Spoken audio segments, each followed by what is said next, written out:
down. Good boy. Perfect. Good Look boy. at that, and no click clacking because we were able to Dremel his nails. Right. Isn't it nice? Wow. Good boy. Now it's just thumping. Good. Oh, Wow, good boy. Very nice. Very nice. Very good. Stay.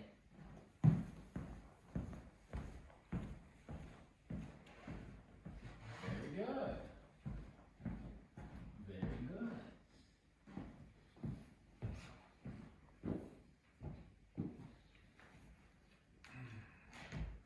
Oh, Same mistake Arlo made. stay. This is building impulse control. We put him in a stay. It means stay until released, even if something's going on a couple feet away that you might want to check out. Oh, yeah. We don't need him next to the hot wood stove.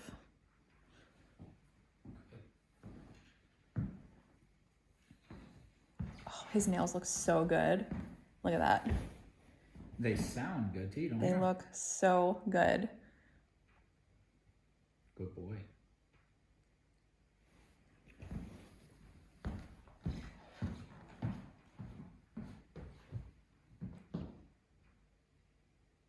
That's good. That's a good boy.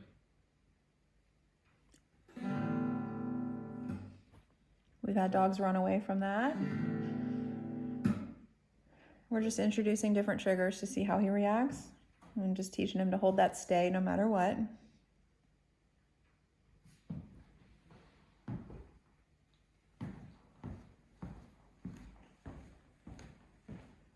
You know, what's interesting is we just did a session with Arlo, and we were just talking about him and how it's easier to kind of break the bad habits when it's so early on. Yeah. He's only 5 months versus a couple years. He made the mistake once. Arlo made it like 10 times. Because he hasn't made the mistake so many times Right. in his past, right?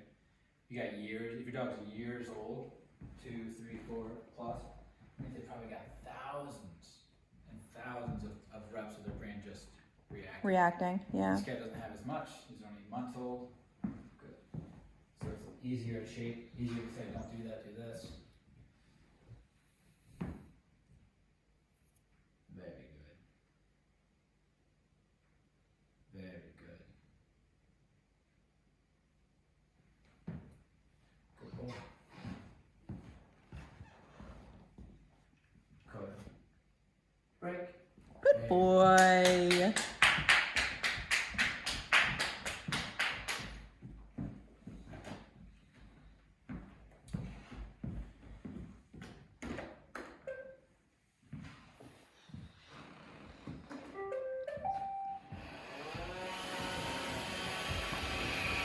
Good job. Good job. Started to run away from it. He did, and he stopped himself. Yeah, he's looked at you and stopped himself. That's a very good moment there. Interesting point here, actually. We just did a video with Koda, with Arlo. who actually, when this turns on at home, will go and attack it. So he'll actually run to it and attack it. And then this guy was Running away from it. Running away from it. But they both did the same thing, which is using the coping silver.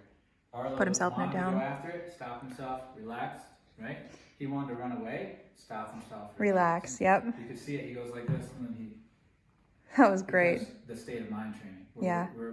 We're conveying to them, since the day they got here, don't go into high drive, don't go into high energy, don't go into fight, flight, panic, anything like that. Stay calm, stay, what was the word, compliant, you know? And just stay in that kind of cool state of mind. If you start to leave that state of mind, you get frantic like this, we don't like that. If you start to get aggressive, dominant, we don't like that. If you go into a drive, like prey drive, we don't like that, right? So just chill, calm, compliant. Good. So because we did all that, you've seen his brain start to go there, and then he stopped himself, simply because he knows those. We don't like those states, right? And those states are what get the dog in trouble. Those states what create the reactions that we don't like, and those reactions, if we don't stop them, become patterned, and they just become everyday occurrences, right?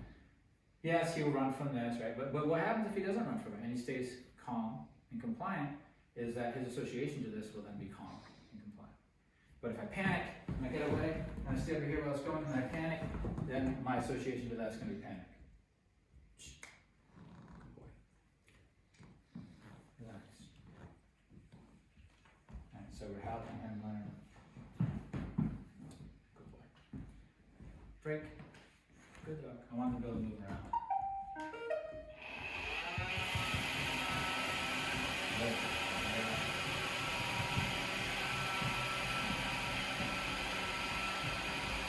This thing replaced the vacuum. Remember when we used to do the vacuum? Great. So you notice he just did what Arlo did too, is like lay down in the situation because he knows I like that. That down is associated with staying calm.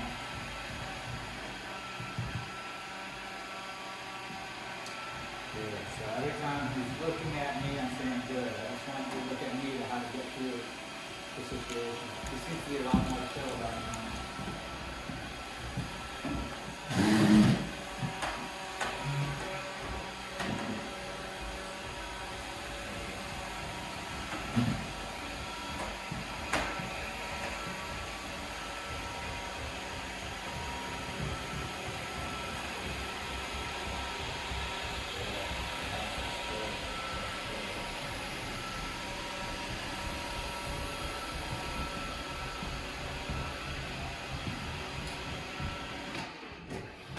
You run into a moment like that when you're raising your dog, and there's more to come with him. He's 5 months, so he's going to hit a fear stage very soon, and all that is a dog starting to look at things in the world and say what's dangerous and what's not, and they might get spooked a little easier than normal. They say you're rolling the trash bins up to, he's never been spooked by before, then all of a sudden he's a little bit weary of it.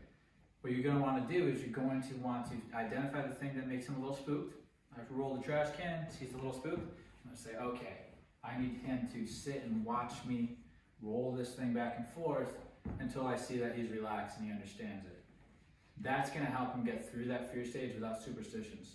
If we let him freak out and we don't remedy it by making him stay and watch so that he learns that thing's not dangerous, his association is going to be that it's potentially dangerous and his reaction is panic, and it'll be like that. It'll just be like that. So we need the exposure therapy there. Trash can scares him. We bring the trash can around until it no longer scares him. And anything like that as you're raising him, right? And this training is going to make it a lot easier because you can say, no, don't do that. Come here, stay, watch this thing, right? If they go into panic, they can't watch. They go into panic, they're not watching. They assume that the panic saved their lives, and that's going to be their response, right? And it's going to be your response to everything scary. Starting with little things like this, a vacuum cleaner, a shopping cart, things like that. Okay, so we've seen that spooked him. Good. But now you're seeing progress being made. I'll turn it on again and see what happens. Where's his mind? So this is going to generalize to how to deal with scary things in general. It's not just the vacuum. It's how do I deal with these emotions? What do I do? Oh, I leave those emotions and I go back to the calm and compliant state. That's always the answer.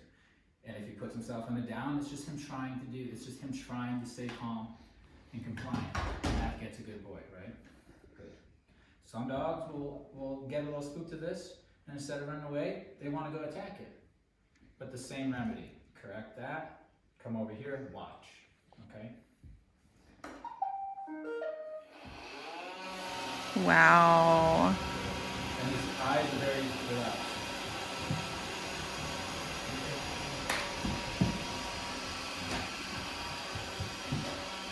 Less and less scary, the more we do it.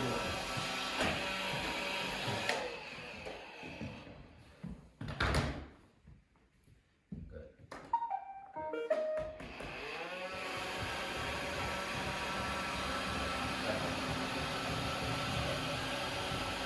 A little curiosity, that's good. We like curiosity. Sniffing, that's good. Right back to the down, that's perfect.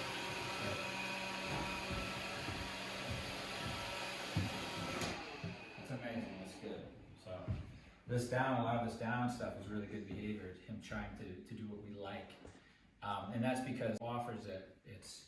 that's where he's getting pet. Just a reminder, I'm not petting him for free. And you gotta get in the habit of that, especially while you're raising them. Is I'm petting him when I like what he's doing.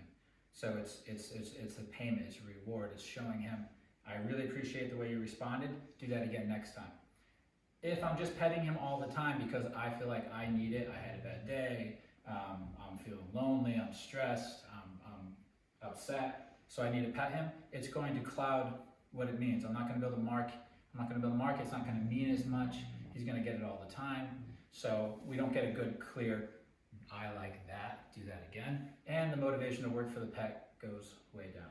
So if we reserve the pet and affection as reward, like you dealt with that situation like a champ, good boy, here's some affection, then it means more and it can actually work in your favor to reward. And what does reward do? That makes sure that what we like continues, okay? If I reward something, if he's rewarded for doing something, he's likely to continue doing it, okay? If he's corrected for doing something, punished for doing something, he's less likely to continue doing it. Those are the two motivations we're playing with when we're raising a puppy. We're either rewarding or we're discouraging through punishment or correction, okay? And the environment does the same thing. There's things that he will do that will be self-rewarding, so they're going to continue on their own, whether or not you reward it, right? Jumping, self-rewarding. Barking, self-rewarding, right? So they'll continue these things unless we intervene and correct. Good. Calm, compliant, that state of mind, learn to identify that state of mind. Because that's the state of mind you want to hold him accountable to keep. You see what happened there? There was a small moment where I started petting him and his energy started to raise. Watch it again. And then he stopped himself and put himself back into a calm state. That's because I want him to be able, even with this affection, with this praise, with this petting, he needs to be able to take it calmly. We call it calm affection, right? We don't want to pet our dog and then the energy raises to the point where then the training's not working, right? He's unreliable. I pet him once and he's like, yeah, right? He calmed himself. I went to pet him, he raised his energy, he corrected himself, right? If I am to pet him to reward him and his energy goes up, I have to correct that. I have to stop petting, let him know I don't like that. And then when he calms down, I go back to petting. This is how we created it. And then he stays calm. He still loves it, he enjoys it, but the energy is low, okay? And that keeps him compliant, that keeps him easy to deal with. We're not gonna get screaming like he was doing before. We're not gonna get antsiness. We're not gonna get a bunch of huffy puffy stuff because the energy's low. All of that stuff that we're complaining about takes energy, okay? So if we're allowing him to build his energy up and walking through the world with him with that energy high, all his behaviors are gonna be right there, boom, boom, boom, boom. If we keep that energy low, he's not gonna have access to these things, okay? One thing I just noticed I have to work with on him, stay. Just because I'm moving like this, doesn't mean he can. Good, so I noticed when I started to move around like this and start acting like I'm panicked, he started to get panicked, right? So I put him in a stay, good. And I just do my movements, all right? And he should still be expected to stay. Okay, pretty good. We'll move on. We'll put this away. This is something to come back to.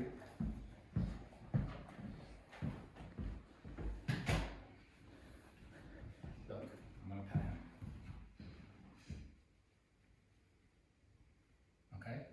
Got a little head tilt's fine. That's fine. He goes like this, he enjoys it, fine. Any more than that, if he starts getting silly or anything, no. The silliness is okay if you offer it. If you're saying, yeah, I release him and I engage in play, fine, we can get silly. But as soon as I say we're done, and usually I'll do that with shushing, okay, we're done, I'll say shh, right? Then it's done, okay? I'm not going to leave him in an elevated state, and I'm also not going to allow him to just put himself in an elevated state and try to initiate play with me, or anything else in the environment. These are underlying rules that I abide by, that I make sure that I hold him accountable for, and then it just becomes his association, right? He's not allowed to just, none of my dogs are, he's not allowed to just pick up an energy right now because he's bored and try to initiate something out of me or the environment, all right? That gets in trouble. That's why I stay calm. when I'm done, if I want to initiate, which I will right now, some play, when I'm done, I want to see that brain go back to calm. Okay. Koda. Break. Good boy. Good boy. Nice work, Josh.